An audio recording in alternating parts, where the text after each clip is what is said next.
Hello, hello, hello. How are you doing today? I am doing amazing. How are you? And I'm fine. And just so anybody watching knows, we already know how we're doing because we always talk before the show. Um, so, anyways, we are here. We are talking, and it is a Thursday. Yes, It's and been a weird bef- week. I know, but before we get into this, you got to Oh, go see Jeanette. I need to go see Jeanette. You got to go see Oh, Jeanette. I got You to go see saw Jeanette. I'm like, her. I thought you meant like I had to go look at something. I'm like, yes, Jeanette and I spent last Saturday together in Orlando. It was very fun, very wonderful. If I mean, we took pictures and stuff, but it was all just kind of funny stuff. Nothing work related. We did go live work related, which was fun. But it was just good to finally meet somebody in person that you have talk to daily for a very long time. I can't even tell you the first time I had a conversation with her, but it was a long time, like a solid year plus. And I just happened to have a chance to go to Orlando, and she lives outside of Tampa, so it was a drive, but not as long as to drive to Chicago. So she was willing to do that. Yes, Yeah. I was super excited. I caught a little bit of your live and I saw a bunch of the photos, and I'm super jealous when I got to go to Annapolis and meet the My Core crew, and I got to meet Eileen and Debbie when I was out there. Debbie picked me up from the airport and we had dinner, and anytime food's involved, it's amazing. But like you said, it's very different because we're all so virtual to just be, so that's amazing. Well, food wise, I will say that being in Illinois and in Michigan, we don't get a certain restaurant here that we actually love to get. Now, I had it in Maryland, but we actually went to Waffle House for breakfast, of all places. We picked the least fancy place to go for breakfast, but we loved it and it was very fun. And Jeanette was willing to go with us, and that was a good thing. So I like that though, because it's good and it's fun, and sometimes saving, I'd like to save money when I'm traveling. And if you want the really good seafood stuff, a lot of times you're you're not not getting it. saving. Well, here's the thing. And you had a Also, hurricane too, so you didn't yes. get, yeah, you were not getting fresh anything at the time. Well, I'm not a seafood person. I Mm. know I'm a horrible, horrible person to say that. But that is okay. You don't have to like everything. But but yeah, we did fly in. Well, I flew in just after the hurricane. My partner was also with me. He actually flew into Orlando as it was making landfall on the Panhandle. So a ways away, but it was still a little bit of a bumpy ride. Um, my transportation was just delayed. So I was just stuck in the O'Hare Airport 30 minutes from home for an extra 4 hours. I was debating, do I just, go home and try again in the morning? But then the flight left. So it was good. But yeah, yeah, it was a very wonderful weekend. Wonderful weekend. Um, and I do want to say, though, that while I had a wonderful weekend, there were many, many people in Florida, Georgia, the Carolinas that did not have a wonderful weekend and are still having a horrible time of it now. Homes have floated away. People are still stranded from getting to their home to see if it's even there. Other people are in areas that food and water are struggling to get to them. So keep people in your prayers and your thoughts and all of that. And if you do have the time or the money to donate, please do so.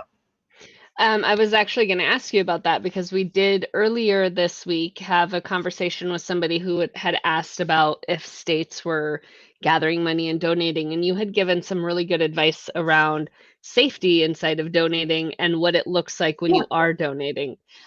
So if you wouldn't mind just mentioning those for everybody really quick. Sure. So first and foremost, if you are going to donate tangible things, right? Clothing, things from household stuff, because people are losing their homes.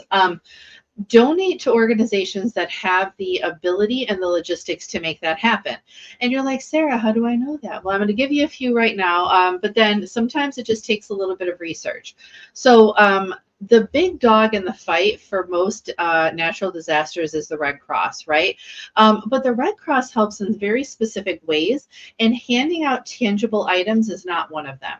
So you want to donate to either Goodwill or Sal Army, or if you're in the Florida, North Carolina, Georgia areas, and you have a St. Vincent de Paul near you, you can donate tangible items to them too.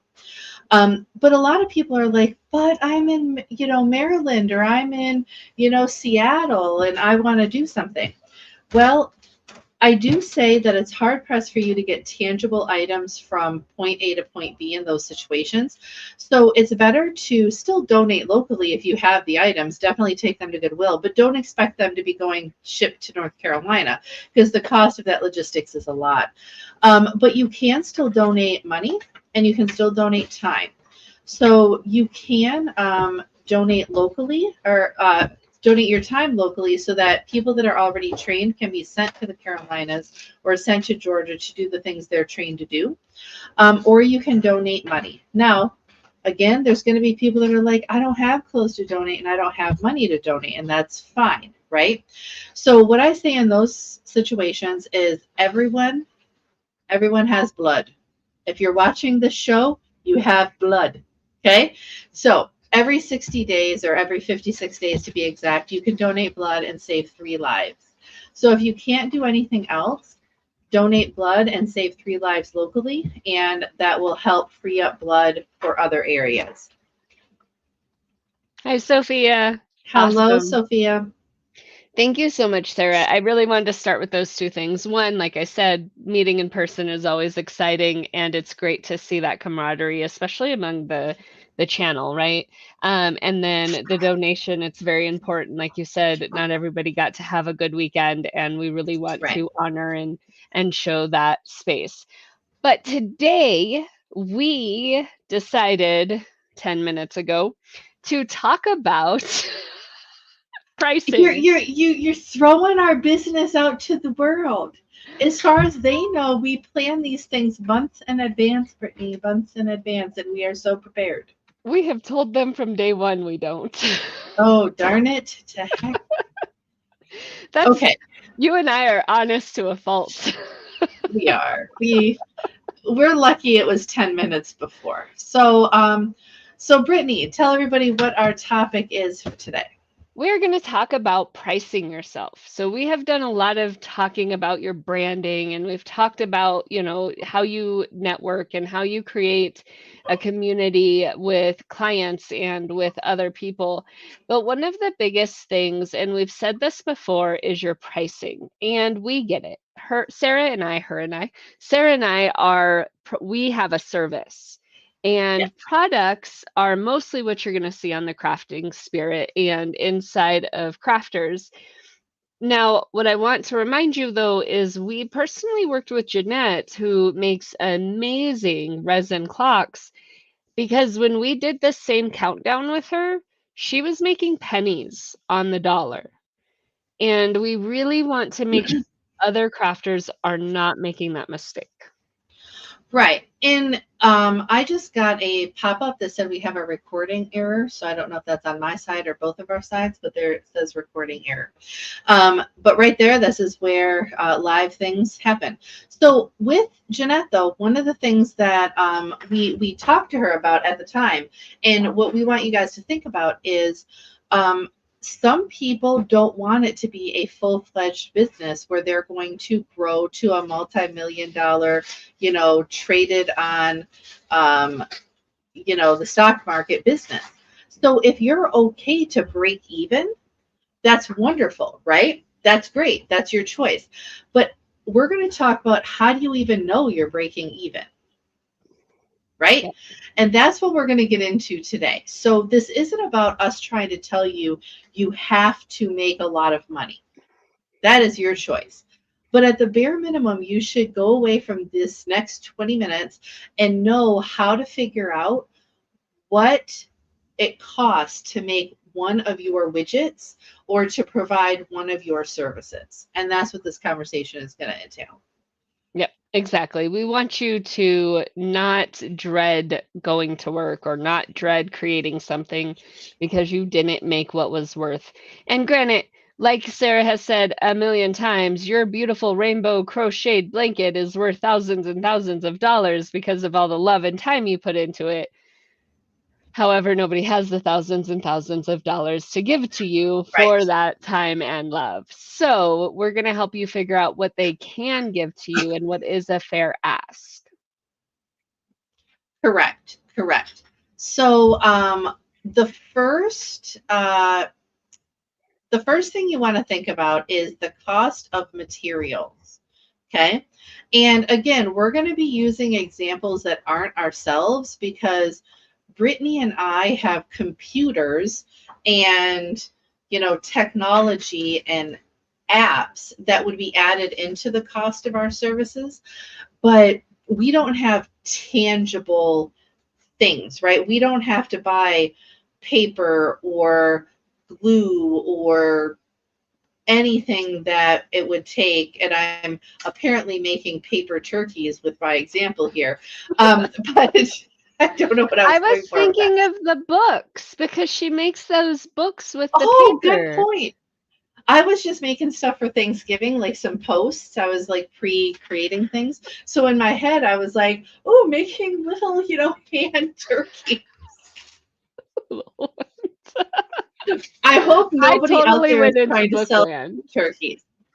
So if you don't know what she's talking about, watch our channel, and you will see a lady, and now I am blanking on her name. So if Jeanette is watching, Jeanette, put the name of the company in there.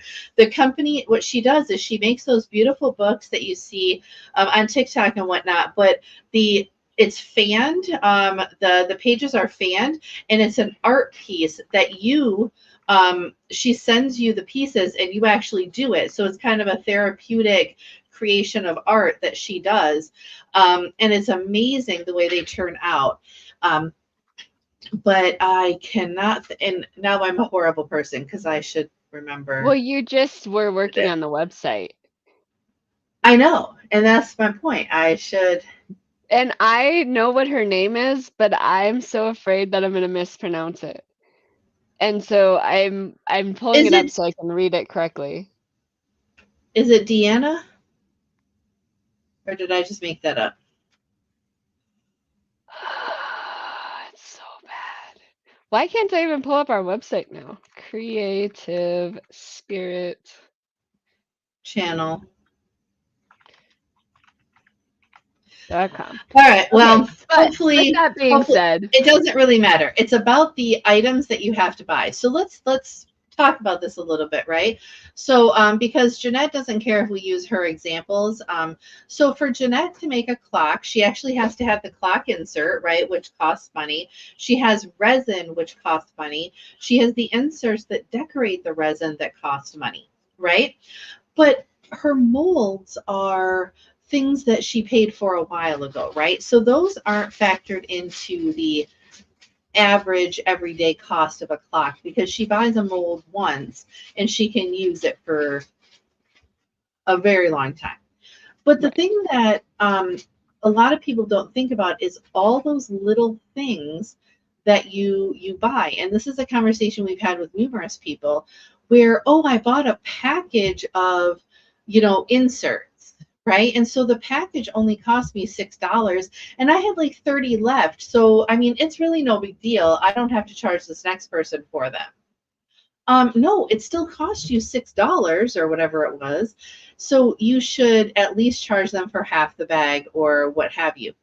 Um, and you should factor that in. Are you still looking for the company? She's not on the vendor web directory yet. I know. I haven't updated at all. I'm sorry. I can only It's do so okay. much. No, it's fine. I was just hoping she was in there. Okay, so with that being said, though, focusing and not letting my ADHD get the better of me, you really do want to look at what does the material cost. And if you're buying a big gallon of resin, how much of that gallon, what percentage goes into which product you're making? And then one of the things that we also asked Jeanette was, what is the set time? So, okay, Yeah. great. It takes you how long to pour it, and then it takes how long to set. So while it's sitting, you cannot use that mold. That mold is done. You can't Yep. use it. So you either need to have enough molds to where you can multitask, or you need to understand that it might take 3 hours for the resin to set. That 3 hours product isn't moving. So how do you navigate that as well? And if it's sitting, it's not your time used on it, but it is the time the mold's used on it. So you could essentially charge for that time inside of your branding or inside of your Pricing. packaging. Yeah. Yeah.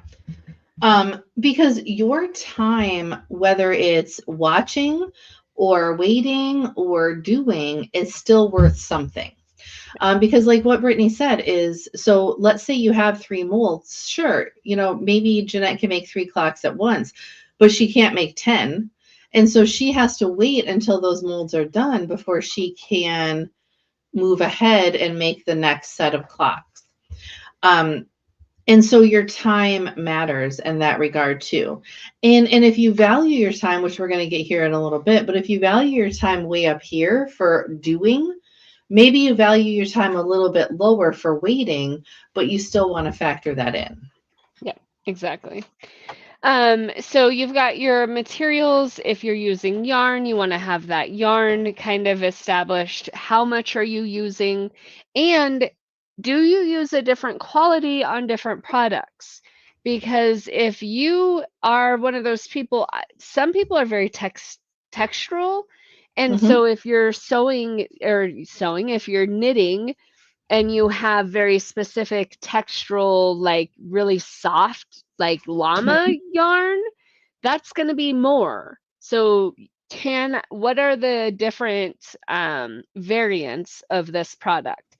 If I have a goose and I make it with llama yarn, that's going to be $10. If the goose is made with Michael's bottom of Regular the yarn. drawer yarn, then maybe it's a $5 like goose. I said a goose made out of llama. There's a lot Yes, of I think animals. she means a stuffy. So if somebody's making a stuffy to be super soft and they're using a high quality versus you're just making a hat for an 8-year-old and they're going to lose it in 3 weeks, it's a different quality yarn. And so that's what you want to take into consideration while you're building those pricing.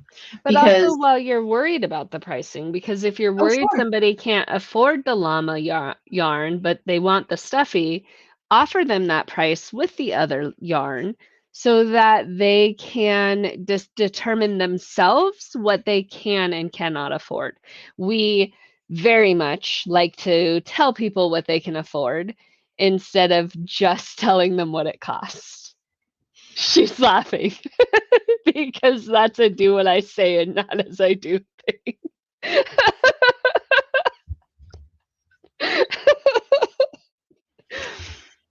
Keeping my mouth shut on that one. But yes, it is a do as I say, not as I do thing for some people, but it is still a fact.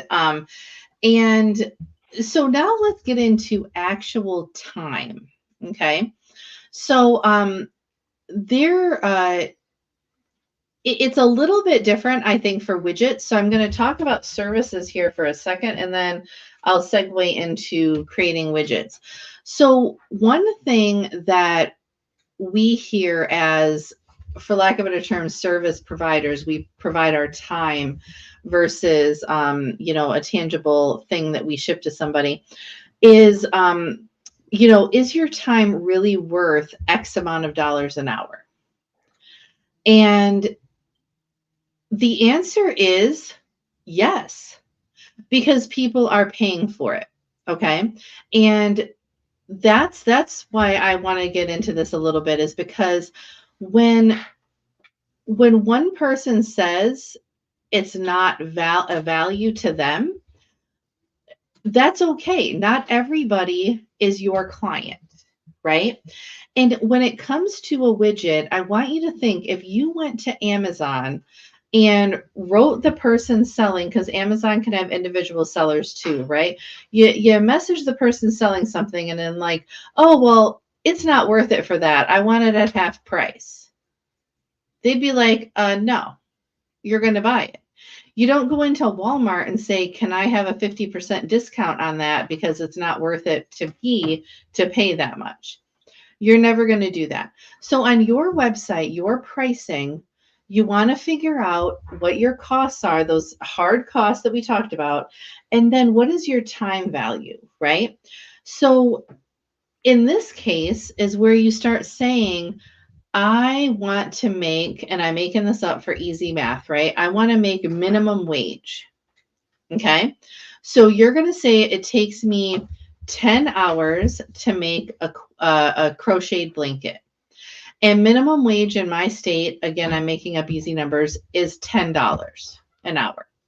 So minimum, your crocheted blanket without even cost of tangible items is $100. Okay. And then your tangible items makes it a 120.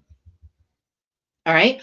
But the difference between you guys creating widgets and Brittany and I is nobody's asking you how much you're paying yourself per hour. Unfortunately, we answer that question about 82 times a week, like in some fashion, whether it's people looking at our website or we're consciously answering it verbally. But you don't have to answer to people. Like when you create a widget, you just say it is $120 for one of my blankets. Or you can say, you know what, that is an expensive blanket, so I'm going to say they're $80 or something, right? But handmade items need to factor in your time too. Even if you are crocheting while watching TV or whatever. Go ahead. Yeah. That's kind of what I was going to talk about. One of the things that a lot of people do is they undervalue themselves. It took me a long time to get to $125 an hour. Took me a long time. And we both know people doing what I do charge a lot more, but that's my price. Mm-hmm. As a crocheter and as a crafter, you're hearing $120. And some of you are thinking, well, I couldn't even afford that. It's not for you to sell to yourself. And it's mm-hmm. not for you to undervalue your time. $10 an hour is an undervalue of anybody's time. Yeah. Yes, we are in a market and yes, we are in a space, but understand that depending on what you're doing, if the blankets are getting expensive because you're charging $20 an hour, but your little crocheted ducks are not, those crocheted ducks could be a full, if it takes you 30 minutes to do a duck, charge for the full hour.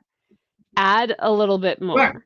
If you can make some extra money on the small projects that you can cruise through to discount the bigger projects from that 100 to that 80, take all of those things into consideration when you're looking at what it is. You shouldn't charge less than $20 for something that's bigger than two hands, right? Like that's a lot of time, a lot of effort. So make sure that you're giving yourself the credit and the grace.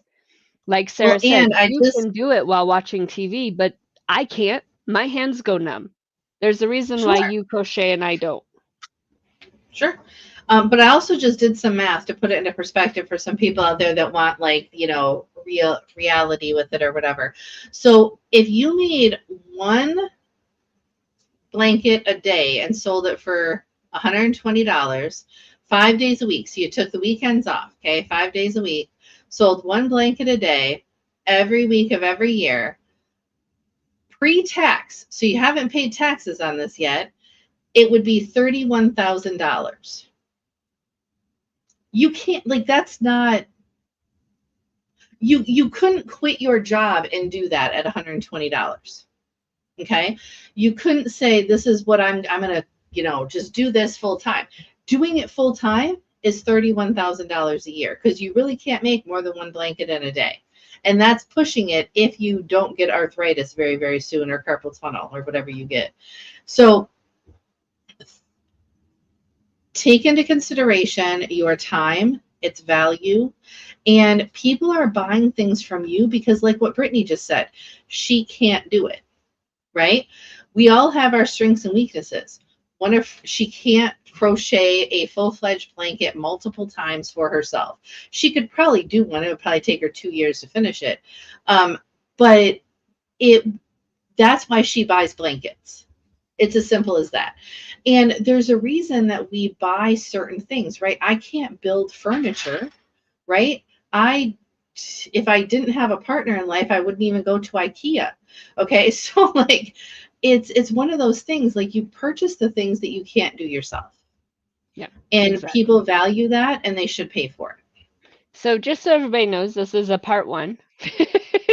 Yeah, because we're not done yet. And we have 4 minutes left, and I could go on and on about this. So we will pick this up next week. So one of the big things to understand is your cost of materials and your cost of time. That's going to be the very first 2 things that you want to look at. Yeah. Next week, we're going to come in and we're going to talk about 3 other topics. I did kind of go off track at the beginning of this. We probably could have fit in 3, but I still like, one of the biggest things that Sarah has promoted inside of everything that I do is showing off who you are as you are, which is why her and I both come on authentically, and that's why we talk about what we do in our dailies. So we want you to know who we are. We want you to understand that we're here for you guys. If you have questions about pricing, or you have that concern, message Sarah on her website, message me on my website, reach out to us, Facebook, YouTube, all the places. Go to the Creative Spirit channel and really just reach out to somebody, because we're here to support you. And if we can't, we'll find the person that can. Yeah, exactly. And we will do it for service providers and crafters. Yes. We're well-rounded. We are. We're open. I can't remember the wording, but yes. So Brittany, tell us who you are and what you do. I am Brittany. I'm an accountability business coach, and I work really, really hard to help people align with how they run their business. If you don't align with how you want to run your business, then you're not going to run it. That is true. And my name is Sarah. I'm with Off the Beaten Path Consulting. I'm an HR fixer and consultant. I fix problems that people don't have the capacity or the ability to fix right now within their business. And while we look forward to helping all the crafting businesses and entrepreneurs and everybody out there, like I said at the beginning, we're not for everyone. We don't fix everything, but we can help you find that. And we look forward to you guys reaching out. And we look forward to you guys succeeding in your crafting endeavors. So I have this week's tagline. You do it. You do it. So just so everybody knows, we're using taglines from other businesses, just because we want to show branding and ideas. But my favorite, and Sarah's going to laugh so hard, my favorite thing to watch is Critical Role. It is. But Matthew Mercer always ends Critical Role with, "Is it Thursday yet?" Is it Thursday yet? And it is. So everybody have a great day.